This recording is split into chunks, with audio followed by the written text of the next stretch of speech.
Tragedi yang menimpa Juliana Marins umur 26, seorang pendaki asal Brasil yang tewas setelah terjatuh ke kawah Gunung Rinjani, Indonesia, memicu gelombang emosi dan reaksi luas di tanah kelahirannya.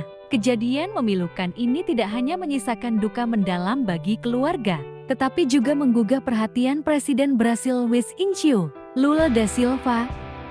Dalam pidatonya pada Kamis, 26 Juni tahun 2025, Lula menyatakan akan mencabut peraturan lama yang selama ini menghalangi negara untuk membiayai pemulangan jenazah warganya dari luar negeri.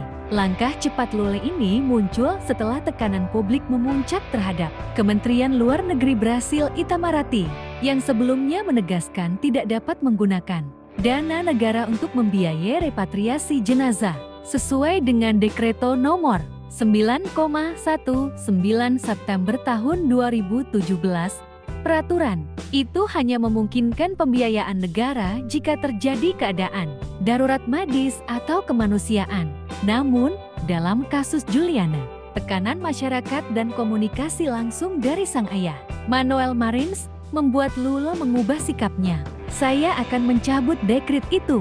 Ketika saya tiba di Brasil, saya akan menandatangani aturan baru agar pemerintah Brasil bisa menanggung pemulangan jenazah Juliana, ujar Lula. Ucapan tersebut menuai respons positif di Brasil, sekaligus membuka ruang reformasi kebijakan dalam penanganan warga negara Brasil yang mengalami tragedi di luar negeri. Julian dilaporkan terjatuh ke kawah Gunung Rinjani pada Sabtu dini hari, 21 Juni tahun 2025. Proses evakuasi sempat berjalan lambat akibat cuaca buruk dan medan yang ekstrem.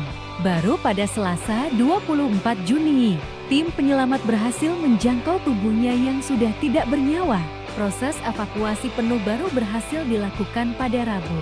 Setelah 15 jam upaya dramatis menuruni tebing curam, keluarga korban menyampaikan kekecewaan mendalam terhadap lambannya penanganan dari tim penyelamat di Indonesia.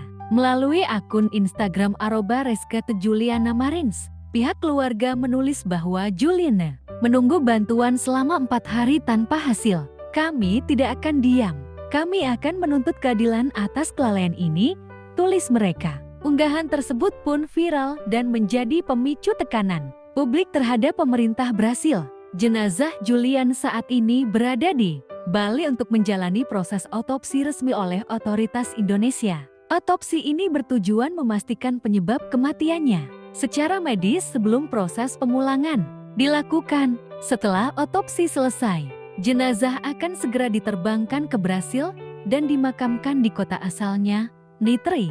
Jadwal pasti pemakaman belum ditentukan. Kasus ini menjadi cermin penting mengenai perlindungan warga negara di luar negeri. Tragedi Julian bukan hanya meninggalkan luka, tetapi juga menjadi pemicu perubahan kebijakan nasional. Walau dinilai sebagai hasil tekanan publik, langkah Lula dianggap sebagai bukti bahwa negara harus hadir bagi warganya hingga ke akhir hayat.